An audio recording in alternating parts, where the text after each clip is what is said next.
Minister N. Biren Singh was... किसी भी इंसान के लिए सबसे दुख की बात यह नहीं होता कि वह गरीब है, वह भूख की तकलीफ को भी सह जाता है। उसे इस बात का भी मलाल नहीं होता कि वह किस घर में पैदा हुआ है और वह कितना पढ़ पाया है।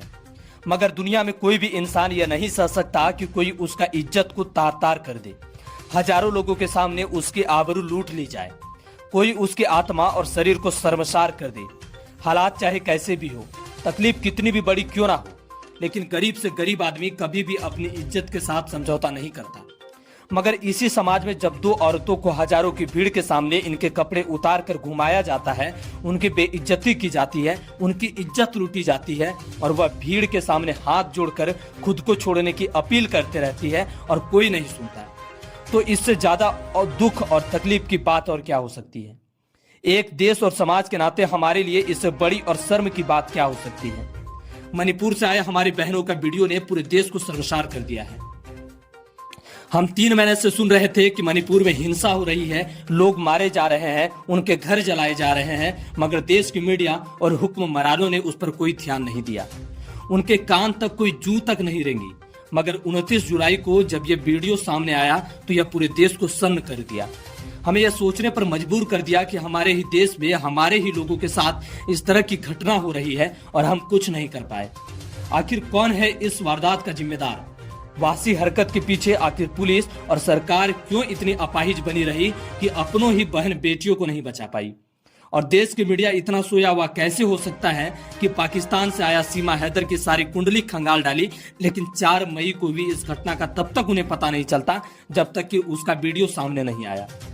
तो आज के वीडियो में हम मणिपुर के इस घटना के बारे में बात करेंगे और यह समझने की कोशिश करेंगे आखिर क्यों 3 महीने से यह हिंसा रुकने का नाम नहीं ले रही है। हिंसा के पीछे आखिर वजह क्या है, आखिर क्यों सरकार इन हिंसा पर काबू नहीं कर पा रही है। कोशिश करेंगे कि मणिपुर से जुड़ी हर एक सवाल का हम जवाब दें। दोस्तों, इससे पहले कि हम यह ताजा वीडियो पर आऊं, 3 महीने से हो रही मणिपुर हिंसा की मैं बात करूं और हिंसा को रोकने के लिए मैं राज्य और केंद्र सरकार के निकम्मेपन की मैं जिक्र करूं, मैं चाहूंगा कि मणिपुर से जुड़ी कुछ बेसिक बातें आपको बता दूं ताकि आप बेहतर तरीके से इस इशू को आप समझ पाए। तो बात यह है कि मणिपुर स्टेट में मुख्य तौर पर 3 मुख्य जातियां हैं। एक तरफ मैतेई है जो हिंदू है और इनकी आबादी राज्य में 50% से लेकर 60% है, जिन्हें आजादी के बाद अनुसूचित जाति का दर्जा दिया गया। मैतेई हिंदू तौर पर 10% मैदानी भागों में रहते हैं। दूसरी तरफ कुकी और नागा जनजाति है। कुकी जनजाति ईसाई समुदाय से आते हैं। ये लोग राज्य के आबादी के 20% है, मगर मणिपुर में 90% पहाड़ी इलाके में ये रहते हैं। मैतेई जाति की शिकायत यह थी कि लैंड रिफॉर्म एक्ट की वजह से ये लोग पहाड़ी इलाकों में जमीन नहीं खरीद सकते हैं, जबकि राज्य में सबसे ज्यादा आबादी इनकी ही है। इन लोगों की मांग थी कि इन लोगों को भी जनजाति का दर्जा दिया जाए ताकि यह लोग भी पहाड़ी पर जमीन खरीद सके। इसी को लेकर मैतेई समुदाय के लोग पिछले कई साल से वो आदिवासी दर्जा देने की मांग कर रहे थे, लेकिन कुकी और बाकी जनजाति को यह बात बिल्कुल भी पसंद नहीं आया। 19 अप्रैल को मामला जब हाईकोर्ट पहुंचा तो मणिपुर हाईकोर्ट ने राज्य सरकार से कहा कि वह 10 साल पुरानी केंद्र जनजाति मामले के मंत्रालय की सिफारिश की पेश करे और इस सिफारिश में मैतेई समाज में जनजाति का दर्जा देने को कहा गया। इसके बाद कुकी समाज की तरफ से इसका विरोध किया गया। हाईकोर्ट के इस आदेश को सुप्रीम कोर्ट में चुनौती दी गई। कुकी समाज का कहना था कि मैतेई समाज से पहले ही नौकरी में दबदबा है। राज्य में 60 में से 40 विधायक भी मैतेई समाज से ही आते हैं। ऐसे में अगर उन्हें जनजाति का दर्जा दिया गया तो ये लोग पहाड़ों पर जमीन खरीदना शुरू कर देगी और कुकी समाज हंसिए पर चला जाएगा। इसी को लेकर 3 मई को एक रैली निकाली गई और देखते ही देखते रैली हिंसक हो गई। कुकी समाज के लोगों ने मैतेई समाज के लोगों पर हमला कर दिया, जिसके बाद मैतेई समाज के लोगों ने भी कुकी को निशाना बनाना शुरू कर दिया। चर्चों पर आग लगा दी गई। 2000 से ज्यादा कुकी समुदाय के लोगों के घरों को निशाना बनाया गया। वहीं कुकी समुदाय के इलाकों में रहने वाली मैतेई समुदाय के लोगों भी हमला हुआ। लोग रातों रात अपने घर को छोड़ने को मजबूर होने लगे। रात को अंधेरे में गर्भवती महिला को घर छोड़कर भागना पड़ा। कई बच्चे पानी में बह गए। पिछले 80 दिनों से फैली इस हिंसक में अब तक 160 लोग अपनी जान गंवा चुके हैं। 5000 से ज्यादा आगजनी की घटनाएं हुई है। 7000 लोग गिरफ्तार किए गए हैं। हिंसा की 6000 वारदात हुई है और 60,000 लोग राहत शिविर में रहने को मजबूर हैं। देखते ही देखते जाति की यह लड़ाई ने धार्मिक रंग भी ले लिया। हमला चर्चों और मंदिरों पर भी हुआ। देखते ही देखते दोनों जातियों में इतना गुस्सा भर आया कि कोई भी मैतई कुकी के इलाके में रहने का हिम्मत नहीं कर रहा था और ना ही कुकी मैतई के इलाके में जा रहा था। कुकी पर मैतई दोनों पुलिस और सरकार से भरोसा उठ गया है।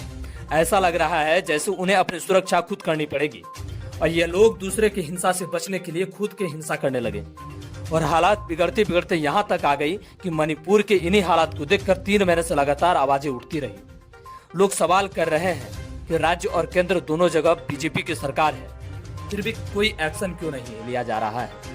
देश भर की मीडिया उस पर ध्यान क्यों नहीं दे रहा है? बड़े लोग क्यों इस पर कुछ नहीं बोल रहे हैं? आखिर हर दिन लोगों के हिंसा में मरने के लिए क्यों छोड़ा जा रहा है?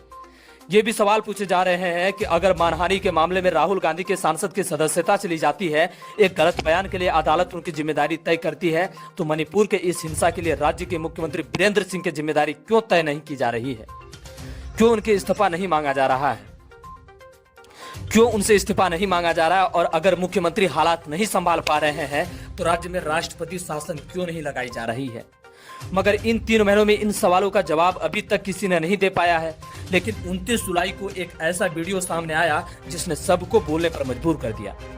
यह वीडियो 19 जुलाई को जरूर सामने आया है, लेकिन घटना 4 मई की बताई जा रही है। इंडियन एक्सप्रेस में छपी घटना से जुड़ी FIR की डिटेल भी दी गई है। घटना का पूरा ब्यूरो सुनकर आपका रोंगटे खड़े हो जाएंगे। FIR में पीड़िता महिला ने बताई है कि डोबेल जिला के 800 से 1000 लोगों ने कुकी लोगों के घरों पर हमला किया। इस भीड़ से बचने के लिए लोग अपने घरों से भाग रहे थे। इसी भीड़ में 2 महिला और एक युवक महिला अपने भाई के साथ जंगल की तरफ भाग जाते हैं। पुलिस जैसे तैसे इन्हें बचाने में कामयाब हो जाती है, मगर तभी भीड़ पुलिस पर हमला कर देती है और इन लोगों को पुलिस के कस्टडी से छुड़ा लेती है। लड़की का पिता जब हमले का विरोध करती है तो उन्हें वहां गोली मार दी जाती है। 3 महिलाओं के कपड़े उतारकर चलने के लिए बोला जाता है।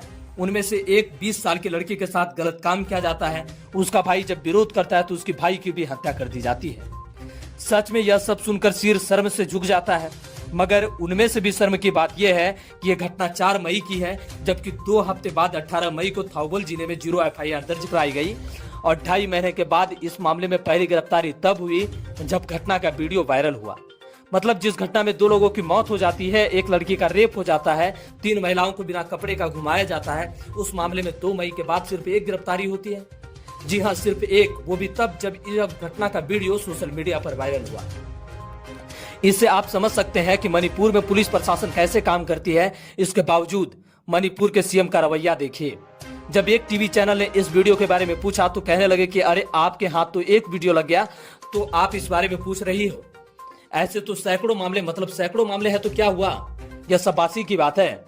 हैरानी की बात तो यह है कि हर दर्जे तक नकारा इन क्लिप को दिखाने के बावजूद मणिपुर के CM का हस्तक्षेप क्यों नहीं हुई? इतनी हिंसा के बावजूद राज्य के CM के पद पर बने रहना और बीजेपी का उन्हें पद पर बनाए रखना लोगों के भावनाओं को सरासर अपमान है। जब गुजरात, कर्नाटक और उत्तराखंड जैसे राज्यों में बीजेपी रातों रात CM बदल देते हैं और कोई चू तक नहीं करता, तो मणिपुर में आखिर ऐसा क्या मजबूरी हो गई कि वो अब तक यह काम नहीं कर रही है? मजबूरी जो भी हो, बीरेंद्र सिंह एक पल भी CM पद पर रहना पीड़िता के भावनाओं को मजाक है। कोई भीड़ कितनी भी हिंसक क्यों ना हो, कितनी भी अराजक क्यों ना हो, लेकिन अगर सरकार चाहे तो ऐसा हो ही नहीं सकता कि उस हिंसक भीड़ पर काबू ना पाया जा सके। कश्मीर का उदाहरण हमारे सामने है। मणिपुर तो स्थानीय जाति एक दूसरे पर उलझे हैं। कश्मीर में तो सुरक्षा एजेंसियां ही भीड़ के निशाने पर थी। हिंसक भीड़ में छिपे आतंकियों का पता लगाना भी मुश्किल हो रहा था कि कौन किस कोने से हमला कर दे, यह पता लगाना भी मुश्किल था। ऐसे माहौल के बावजूद भी भारत सरकार कश्मीर से धारा 370 हटाती है और वह हिंसा भी नहीं होने देती है और कश्मीर धीरे धीरे सामान्य होते जाता है। तो मणिपुर में वह काम क्यों नहीं कर रहे हैं जो पुलिस और अर्धसैनिक बल कश्मीर जैसे जगहों पर काम कर सकती है, तो मणिपुर में कैसे फैल हो गया? उसे साफ लगता है कि इस हिंसा को रोकने के लिए ईमानदार कोशिश नहीं की गई, वरना ऐसे कैसे हो सकता है कि हिंसक भीड़ पुलिस के कब्जे से लड़की को छुड़ा कर उसके साथ गलत व्यवहार कर ले, उसकी इज्जत को तार तार कर दे, लोगों का कत्ल हो जाए और पुलिस कुछ भी ना कर पाए। हैरानी की बात यह भी है कि 3 महीने से मणिपुर जल रहा है, मगर नेशनल मीडिया ने भी इस तरफ ध्यान नहीं दिया। मणिपुर के हिंसा पर वैसी बहस और डिबेट क्यों नहीं किए गए जैसे राजनीतिक और सीमा हैदर जैसी मुद्दों पर होती है? क्यों इन्हें इस मामलों में नेताओं और कटघरों पे खड़ा नहीं किया गया? आखिर क्यों अपने ही लोगों को अपने ही देश में अपने ही लोगों से खुला लड़ने के लिए छोड़ दिया गया और क्यों लोगों ने इस पर कुछ बोलने की जरूरत नहीं समझी?